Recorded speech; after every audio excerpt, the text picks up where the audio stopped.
There's real poetry in the real world. Science is the poetry of reality. The story of humans is a story of ideas that shine light into dark corners.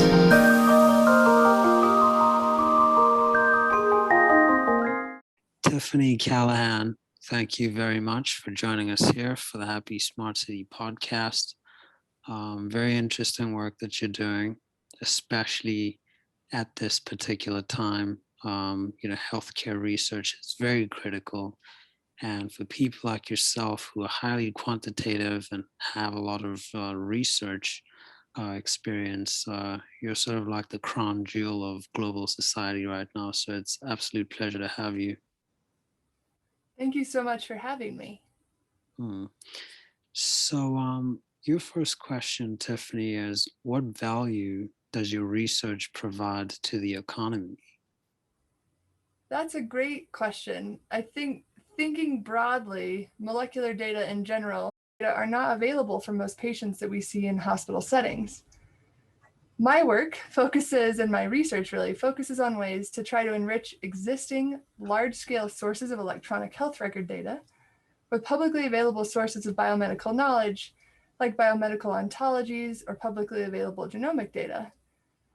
Specifically, it tries to develop new tools which could not only enable the harmonization or integration of disparate existing sources of data, but aims to do this while ensuring that the output product is still both clinically and biologically meaningful. So thinking about the value that could potentially come from this, it's my hope that by taking advantage of publicly available sources of biomedical knowledge, most of which have been generated as the output of existing NIH grant funding, we can leverage existing knowledge and use it to enrich existing sources of patient data and hopefully improve both clinical understanding, but also the potential for research. Mm-hmm. Very interesting. Very interesting. The next question is, what are knowledge graphs and how are they leveraged in public health and hospital information systems? This is another very great question. So in general, you can think of knowledge graphs as graph-like structures which present ways to represent and connect usually very complicated sources of data in smarter or more intelligent means. So one example could be taking what might be a complicated drug-drug interaction and breaking it down into a representation which enables us to understand which drugs interact with other drugs, but also why those drugs may form an interaction to each other. And in terms of how they can be leveraged in public health or hospital information systems, things like causal health-built knowledge graphs could potentially provide information to help clinicians learn relationships between diseases and symptoms, and then if built correctly, could serve as a diagnostic tool that could be asked questions about specific sets of symptoms observed in patient populations and used in ways to provide information for difficult to treat patients, or alternatively, for coming up with new ways to treat patients given specific subsets of symptoms. Overall, I think another way to think about them outside of a hospital setting and could make them potentially useful in more public health type settings is that they provide an interesting means for connecting what might initially be thought of as disparate sources of data. So if you could connect different types of information about the spread of certain diseases in different cities and then overlay them on each other, you might be able to take away a larger picture of how diseases spread with respect to specific kinds of influences in different parts of different counties or different states. So I think high level picture, they provide an opportunity to provide a meaningful integration of lots of sources of potentially disparate data and a more robust or intelligent way to ask questions of those data that usually involves some integration ahead of time. That's spot on. And, the way that I always look at it is when people think about databases, initially with the RDBMS, the relational database, they kind of looked like tree structures, but obviously traditionally they called them crow feet. Mhm. And, those tree structures typically, have limited relationships. So not everything in a database is related. But on the other hand, when you think about knowledge graphs, they're more of like a representation of the whole universe. And essentially what that means is everything is connected. But the beauty of the graph is, even though every node, which could essentially represent an atom, is connected, those edges, which are the relationships between those nodes, have different weights to them. So not everything has an equal weighting in the relationship. So everything is connected, but to an extent. And when I first fell in love with these information systems and these graphs, I think I was in 10th grade or something like that. And we were first introduced to functions. And the first time I saw a many-to-many function, it just blew my mind. And it essentially pointed at the fact that everything is connected. But I never knew that, later on I discovered graphs. So that's just I just wanted to say that because I'm just so in love with graphs. And I hope I'm technically spot on, but that's literally how I think of them, especially in the world of big data. That is a great way to both bring in your love and insight of how you first fell in love with them, but also just highlighting the beauty of the connectivity, which you really can't get from other types of traditional representations like relational databases. 100%. It's a great way to do that. 100%. And so what research contributions have you made to the fight against against the COVID-19 pandemic? I have been really fortunate since early on in the pandemic to be aligned with this collaborative called the National Cohort Collaborative, which is a funded work centered primarily, at least initially, in the United States, but hoping to expand beyond that, that's aiming to build a centralized national resource that pulls data from other institutions, specifically hospital data, in hopes of creating a large database that can provide a more clear picture of what COVID looks like from many different perspectives. So trying very hard to not fall into the common pitfalls of most of these kinds of research funded efforts, trying to avoid bias around who's represented, and really push hard to get the widest range of information we can on people who are suffering from COVID, both acutely, but also now in terms of long COVID or long haulers as they're described. And currently this source has over 5.8 billion rows of data covering 4.9 million patients, of which 1.2 of them have been diagnosed with COVID at least one time. And the beauty of this project is that once these data have been collected, which they're continuing to grow, you can join this work and sign up to do a project related to a question you may have about COVID and a particular problem you may want to solve, whether it be a methodological type problem or one that's more clinically oriented. And currently there's over 170 independent projects that are working on this one source of data, trying really hard to answer questions about COVID from multiple perspectives. And so far from this work, I've been part of 3 published papers. The first one aiming just to characterize the collaborative and the project as a whole. So how are data collected, how are data integrated, the use of different common data models to try to improve integration between a bunch of disparate hospital systems so that the data can speak the same language and people can write queries that pull patients from multiple locations in the United States. The second paper is more of a specific clinical paper where we're looking at if we use a knowledge graph, specifically KG COVID-19, which is a knowledge graph really designed to model mechanisms and interactions between COVID and things that we know to be of interest, both clinically and biologically, and to use it to generate potential drugs or compounds that may be useful alone or in combination to treat COVID. And this paper is an effort that's been really focused out of Lawrence Berkeley National Lab and Jackson Lab, and focus on, and I won't reveal the details because we're just now getting it out there, but I will say it's focused exclusively now. I promise I won't tell. It looked at a bunch of different compounds, but it dove really deep into the effect of aspirin and the timing of when aspirin is taken around COVID and how it may or may not exacerbate some of the things we observe with treating COVID. So a potentially really important paper, since aspirin is viewed as seemingly benign and prescribed for a lot of things and may not be the best way to go, but I won't say too much more about that.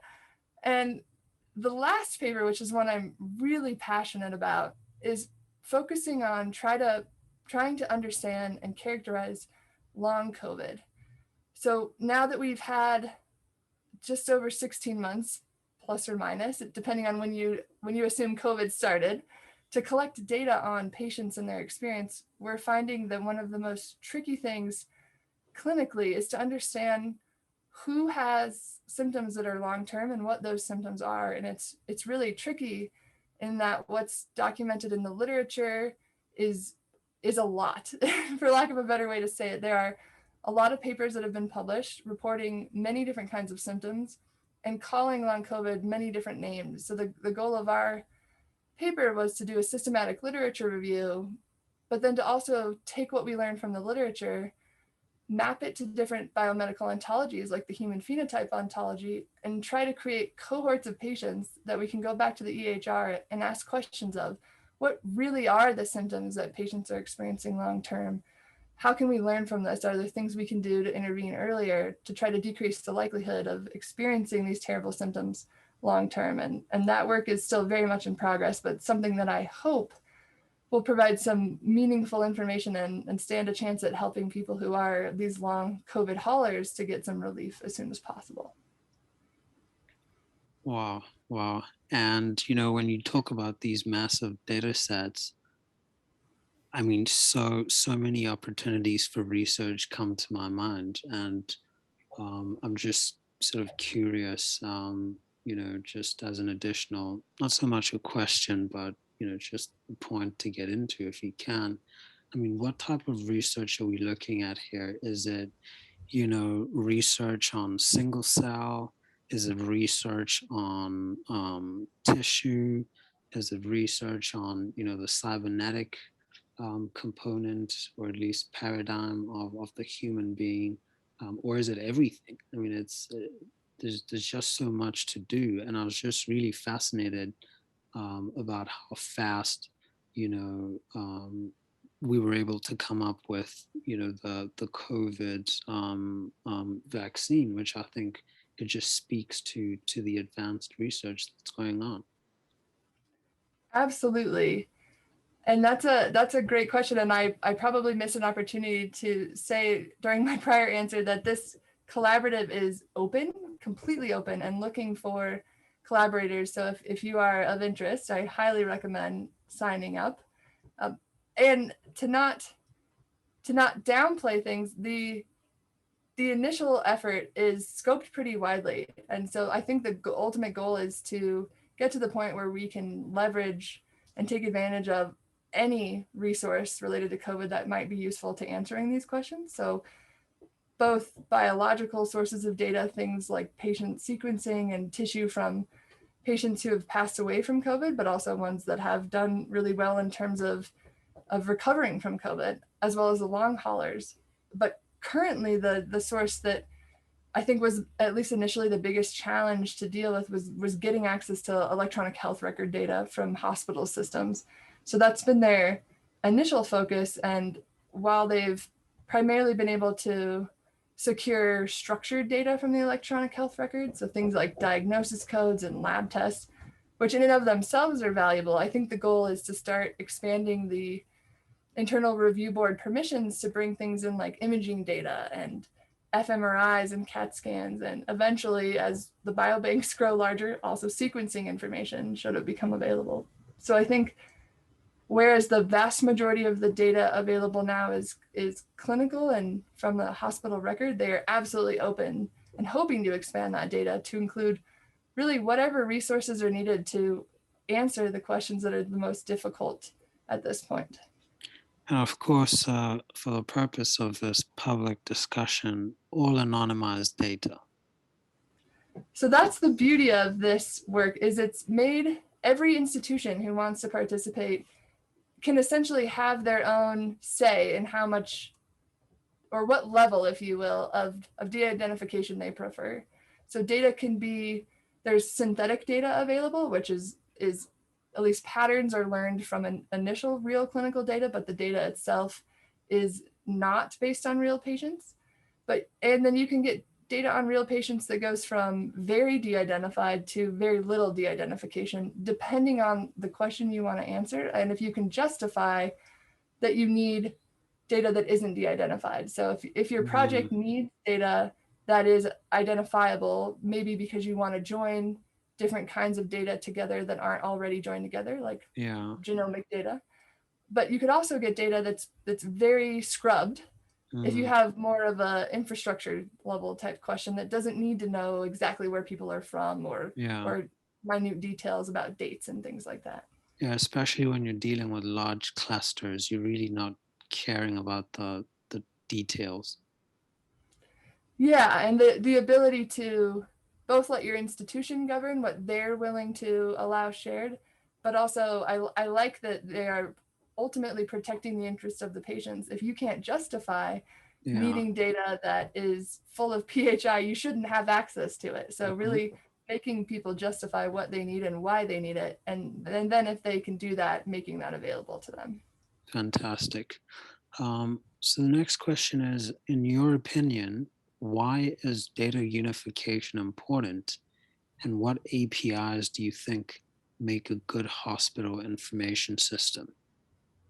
I love this question because it really gives me an opportunity to try to provide insight as to why I think there are multiple stakeholders that could benefit from an API.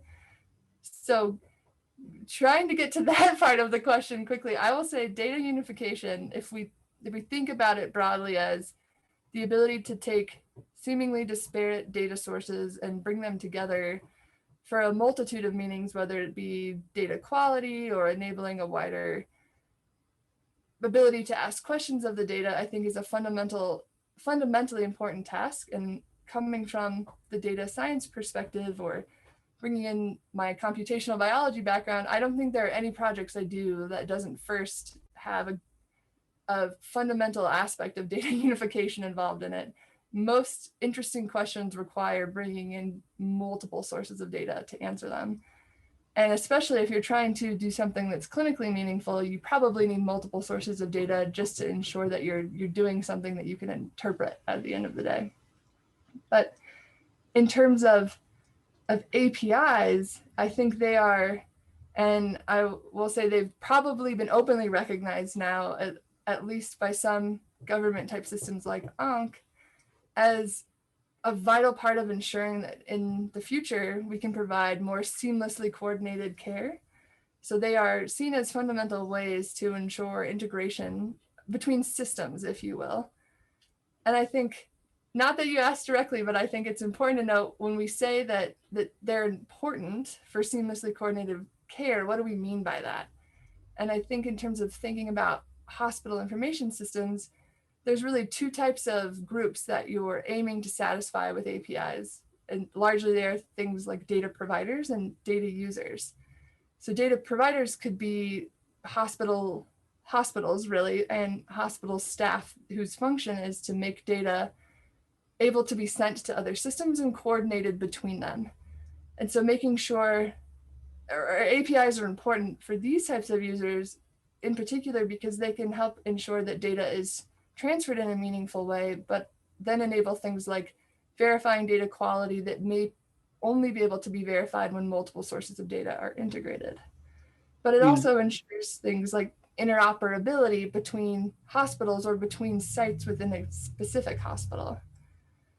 And in terms of data users, the other aspect or other side of this, you think about patients and clinicians, APIs will be fundamental to setting up ways for patients to both provide and access their data in the future. I think that's an important thing that at least the hospitals in Colorado are working really hard to enable.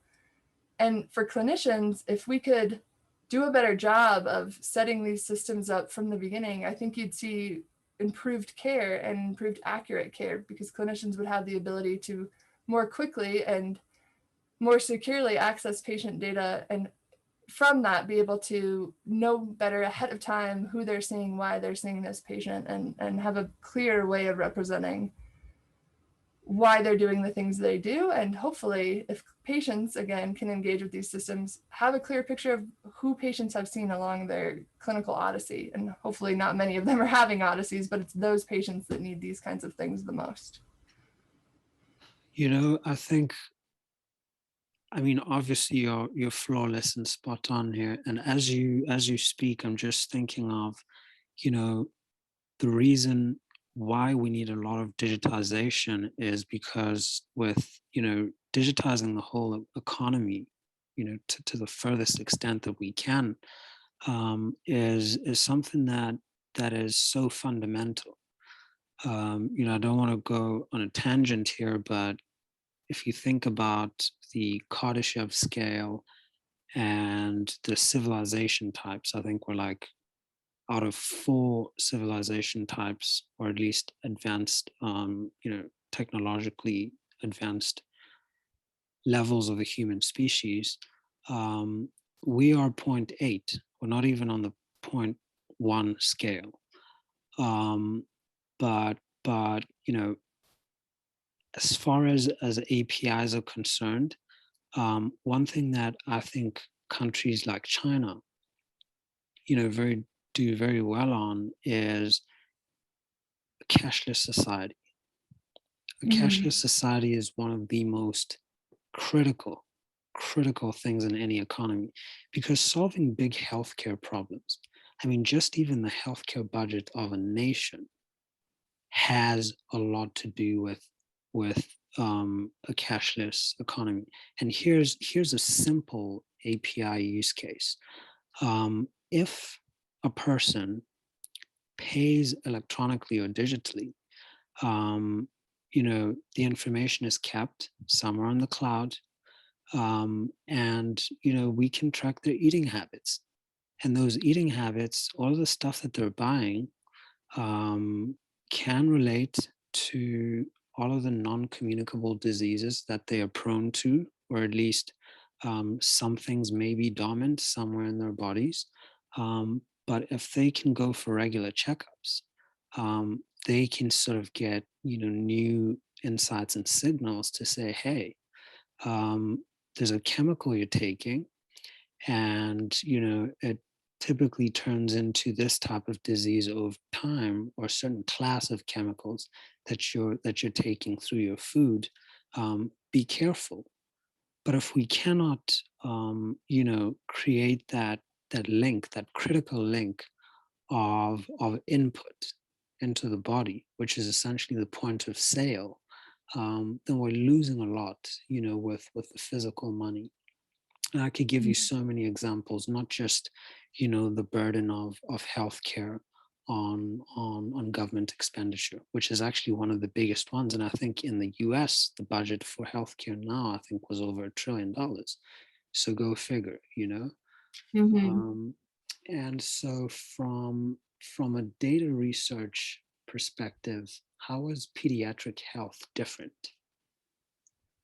Great question. And I should do my due diligence by disclaiming that I am not a currently practicing clinician or pediatric specialist, but I do have the luxury and benefit of getting to work with pediatric practicing clinicians and specialists.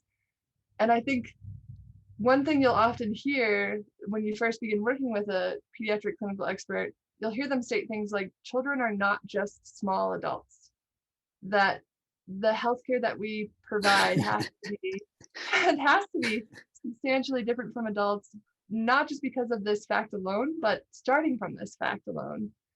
And I think we can see some of these errors in the literature. And I think there's two things that I'd love to bring to light when answering this question.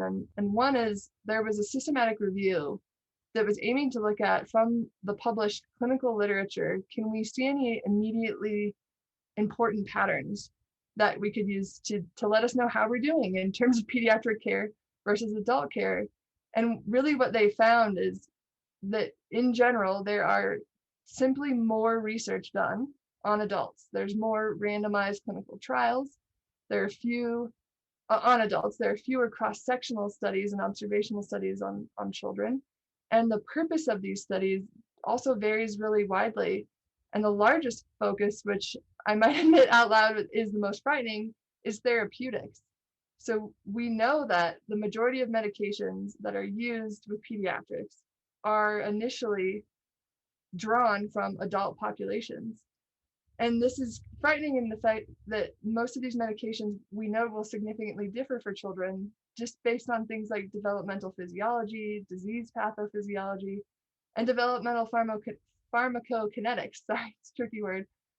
And so it's not only that they're not just small adults, but they're not the same in terms of comparing just basic fundamental mechanisms for biology, even things as simple as metabolism. And so it's important that really we do more, and that we go beyond acknowledging that they're not just small adults, but they're people that grow in to become adults. And knowing how these systems change over time is not only important for improving the fact that the majority of our research is done on adults and then inferred to pediatrics, but I think knowing that pediatrics is an area that we really can intervene at in meaningful ways to ensure the likelihood of creating more healthy, long-term stable adults is an opportunity for researchers, and something that is what drew me initially to pediatrics, is that you have this opportunity to not only extend the lives of people, but to do it in a meaningful and hopefully impactful way that prevents some of the things we observe when they become adults. Again, huge investment in saving long-term and healthcare expenditures. I just noticed that I took a bit away from you here in my previous comments, but how can data, IoT, and consumer applications be used in the fight against non-communicable diseases?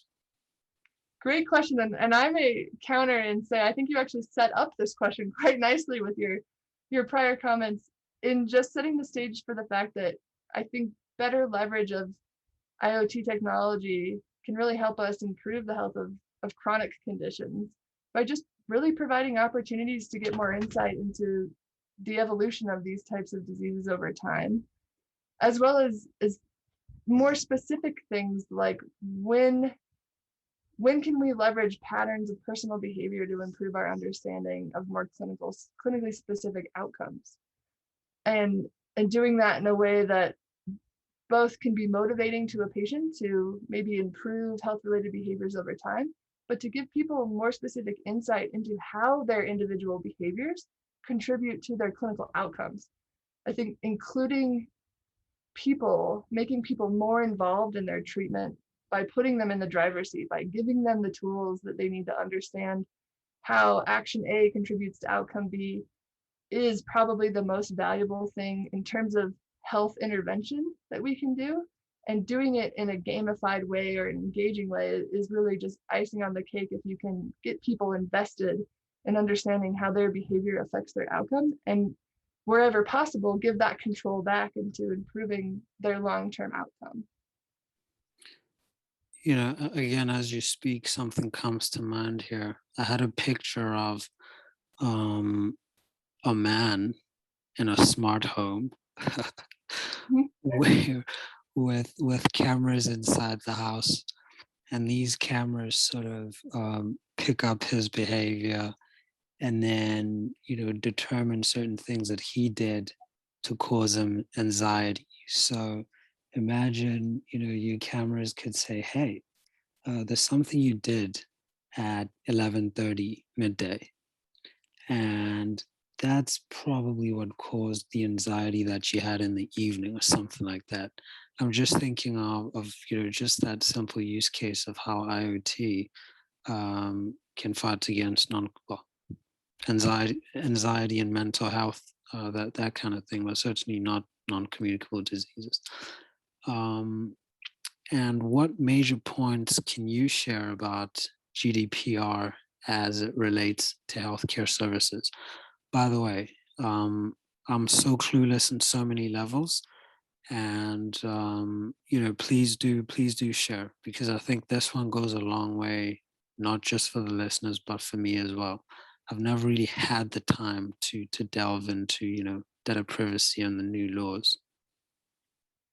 Great question. And I should also disclose here that when it comes to where I fall on the spectrum of access versus privacy, I fall firmly on the side of the individual, and that I think a great company will be able to find a way to work within the limits of GDPR to still conduct good business while respecting ultimately the rights of the people they are trying to do business with and for, if you will. And I think while we haven't really fully felt all the effects of GDPR in the US yet, or the associated e-privacy laws specifically initiated out of California, I choose as best I can, both in the industry experience I've had with working around GDPR, but also within healthcare, to try to see the positive sides of these regulations, because ultimately they are intended to protect us from giving away more than we know that we're giving away, if you will.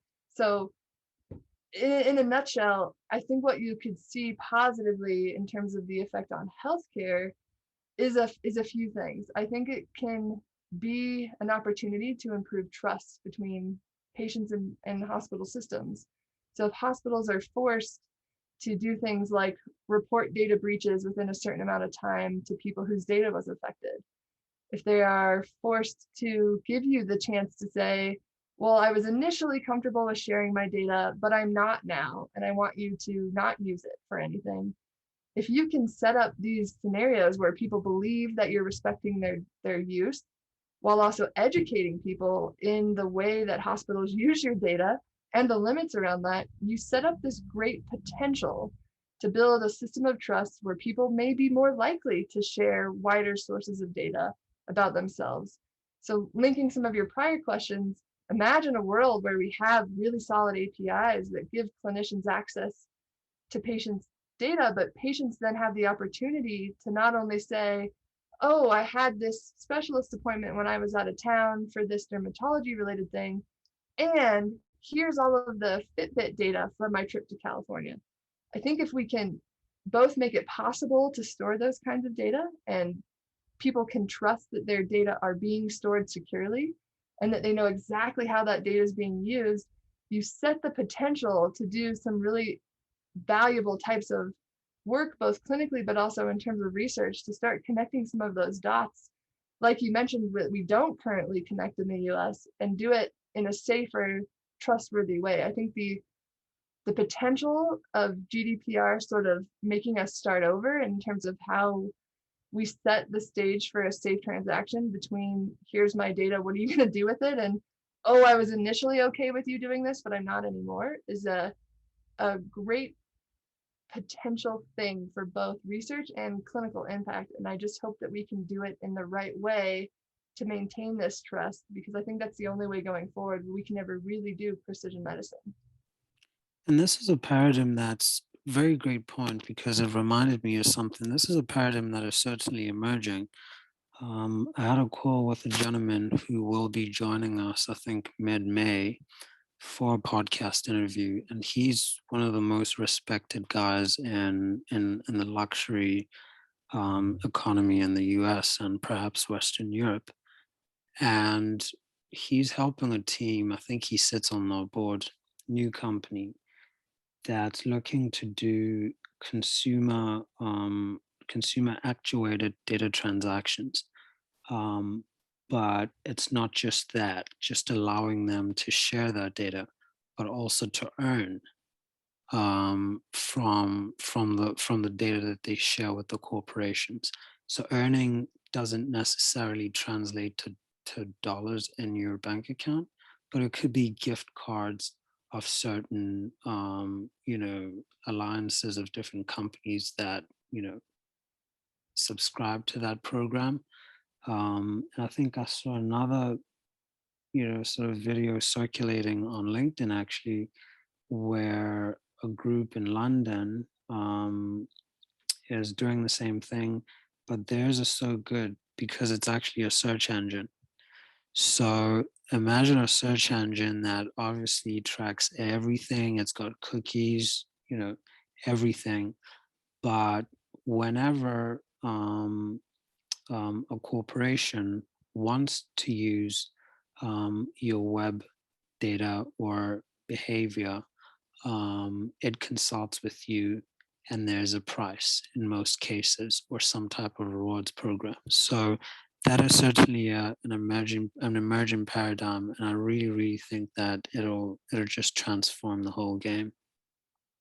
That is super interesting, and I am incredibly interested in that area, finding ways to have the people who provide the data be able to ultimately benefit from it, whether it be financially or education or some means. I think that's really important. And here's the thing. I remember, of course, when everyone's an undergrad, I mean, you're so ecstatic about, you're anti everything. So I remember this one time there was a video of a group of guys that, were just anti social media, anti, big tech and whatever. And one of them said, if you're not paying, then you're the product. And that statement alone has changed, that was something that educated me about, the whole data economy. If you're not paying, you're the product. So I think it's going to be interesting to see how the whole dynamic shifts, because I think that it could be a way to alleviate poverty as well. If we build the right use cases. I mean, if you think about the average consumer price index in developing economies and what a household basket of essential goods, or at least a balanced diet, looks like, you could certainly see some staples being acquired just from being active in the data economy. And I actually worked for a company that did similar tasks, but they weren't as sophisticated as a search engine. But they were tasks that, we designed, and people completed those tasks and they would get compensated for that. But essentially that was data collection as well. Now enough about me. This closing question is the crux of everything that we do, and it'll be very personalized to you. And this is the part where we really want to get your personal insights and your views as to what elements of smart cities should governments prioritize on to create happier and more fulfilling cities. Great question, and I hope I'm answering this in the way you're anticipating, but I thought a lot about anticipating anything. Okay, this is all good. on you. So I approached this question and came up with two things that I hope could be elements that were prioritized, and these are not ordered by importance, if you will. So the first was creating solid technological infrastructure. And this is important to me because it would do things like enable the storage and collection of a wide variety of data. So not only health record data, because that's one important aspect that we've discussed a lot today, but also measures of quantified self and things like nutrition, which you mentioned. And ideally, if the right kind of trust could be built and securities put in place, providing access to other forms of social media like Twitter and Facebook. For example, why are these data important? Well, one of the best sources of our understanding of the impacts of long COVID right now are coming from patient-reported outcomes and things like social media and surveys. So having the right infrastructure to both secure but collect these data is important. And I think putting in place resources for clinical use and research use, so making sure that these systems you're building are collecting data in a way that support the infrastructure for things like use of healthcare, but also provide a means to leverage these valuable resources in times of emergency, like the pandemic. So to be a resource for doing research and gaining deeper understanding. Most importantly, providing a means for patients to have access and contribute to their own data, and to do this in a protected way.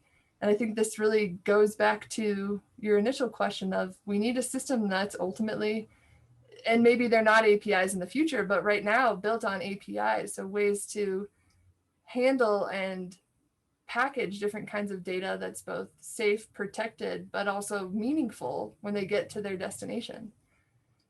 And beyond a solid technical infrastructure, I think one of the most important things that we could prioritize is education, and not just providing education, but understanding and learning the best way to educate. So providing a means and learning how to educate people on the value of their data, not only as a means to help them protect themselves from predators and hackers and things like that, but to best position them in the way. Tiffany, I'm going to have to interject here because no one's ever said that. So yeah, that's a very important point. Like, the education around what these smart cities are, and for how people can get the most out of them. Never heard anyone actually talk about the education, so thank you very much. Oh, thank you for noting that. I mean, I just kept coming back when I think about what's the ultimate goal of a smart city. Well, if you do it right, I should think one of the goals would be enabling people to continue to make it a smart city, and we can't do that with just one governing body. We need people to take charge of what they find valuable, not only to help us do better with things that we know we need, but to help us find what we don't know that we need right now. And I like to focus on the people, and in this case, from a medical perspective, patients the most, because it's them we're studying, and without their insight and without all the details that they can provide on their experience within a disease, we're not fully understanding what a disease means with respect to a person's experience. And that leads to better education of providers, not only in how to work with people, but to know the right questions. So as a whole, I think education can be broadened beyond just the patient-provider relation, and to any person who wants to contribute in a society or in a city, is knowing what the value of what you have to contribute is, and how you can take what you have and what you know and use it to help other people. That's at least my overly optimistic, but what I would love to see be better focused on is how you make people more equipped to navigate their society. There's this saying that ultimately your health is your wealth. And that is so true, because at the end of the day, I mean, we should build these cities to be healthy living spaces. Otherwise, we're getting it all wrong, Absolutely. We're not building them for robots, even though we'd like to use robots to help us out in the future. Exactly. There has to be a huge element of ergonomics and built into that. Absolutely. And it's probably the people aspect, I think, of any system is the most challenging thing to get right. Exactly.